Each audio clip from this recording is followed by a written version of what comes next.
Welcome friends. अब तक है ना ये लीड क्वालिफिकेशन के हम लोग ने दो सेक्शन किए। पहला वाला सेक्शन था जिसमें हम लोग लीड को क्वालिफाई कैसे करते हैं। दूसरे वाले चैप्टर में हम लोग ने ये समझा कि एनजे में या उसका क्या बेटर प्रोसेस हो सकता है क्वालिफिकेशन का। अब हम लोग ने प्रैक्टिकल टिप्स देखते हैं क्या ध्यान रखना चाहिए ऐसा करके। तो आइए हम लोग देखते हैं कि ना बोलने में ना हमें बहुत बार तकलीफ़ होती है, तो उसमें ना कभी भी हिचकिचाने के नहीं, आराम से ना बोल दो कस्टमर्स को कि ये हमारे प्रोडक्ट में ये नहीं होता है। और ना बोलने के साथ साथ उसका है ना कन्विंस करो कि किस वजह से हम लोग ना बोल रहे हैं करके, उसका रीज़न देंगे। अभी इन्वेंट्री चाहिए कस्टमर्स को और हमारे प्रोडक्ट में नहीं है हम लोग ने, तो अगर नहीं है तो उसका रीज़न समझाएंगे ना कि किस वजह से नहीं है। क्योंकि बहुत सारे सॉफ्टवेयर मार्केट्स में अवेलेबल है जो बहुत अच्छी तरह से इन्वेंट्री और अकाउंटिंग मैनेज करते हैं, तो ऑलरेडी वहाँ पे बना हुआ है, तो क्यों अपने अपने सॉफ्टवेयर में उसको वो बना के रखें। और पहले से वो मजबूत पावरफुल टूल है। हाँ, ऐसा कर सकते हैं हम लोग कि इसको दोनों को इंटीग्रेट कर लेंगे। लेकिन अगर आपने एक बार बोल दिया कि नहीं नहीं हम लोग इन्वेंट्री करके देंगे, सोचो अपनी क्या हालत होगी। तो अपने ना हर बार ये समझना पड़ेगा कस्टमर्स का क्या प्रॉब्लम है जो हम लोग अपने प्रोडक्ट में नहीं कर पाएंगे। तो उसमें हिचकिचाना क्या नहीं, बोल देने का सर नहीं कर पाएंगे हम लोग। कस्टमर्स है ना आपको अप्रिसिएट करेंगे इस केस के लिए। कस्टमर्स आपको ये नहीं बोलेंगे कि नहीं नहीं आप ऐसा क्यों कि नहीं कर पाएंगे करके। तो ये हमारा प्रैक्टिस है। हम लोग जब भी ना बोलते हैं शुरुआत ना से होती है हमारी कि ये नहीं हो पाता है करके, फिर बाद में कस्टमर्स अपने से आगे वाली डिस्कशन में चले जाते हैं करके। तो सारे के सारे फीचर्स हम लोग नहीं उसकी जो रिक्वायरमेंट है ना वो नहीं फुलफ़िल कर पाएंगे। तो जहाँ पे ना बोलना है ना बोलेंगे, जहाँ पे हाँ बोलना है वहाँ पे हाँ बोलेंगे। बट सीधा ऐसा ही नहीं कि ना बोल देना करके, उसको समझा के बोलेंगे किस वजह से।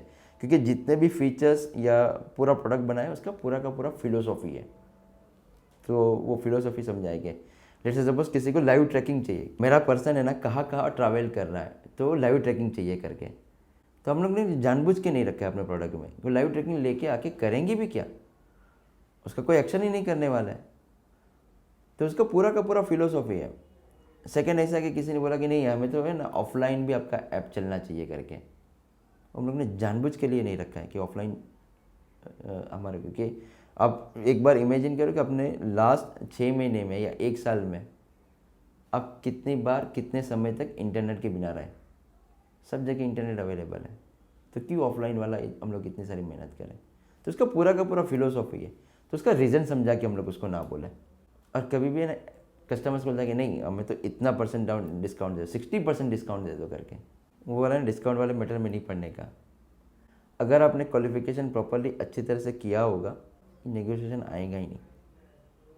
खाली अपने को अपना प्रोडक्ट के ऊपर वैल्यू समझाने में, उसके पेन समझाने में, और हम लोग ने जो प्रोसेस बोला वो प्रोसेस हम लोग प्रॉपरली करेंगे।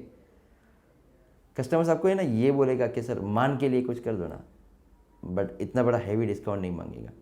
अगर वो डिस्काउंट मांग रहे हैं दैट मीन्स के कहीं ना कहीं हम लोग ने वाला नहीं किया है, और हमें ना अपने ऊपर पूरा विश्वास रखना पड़ेगा।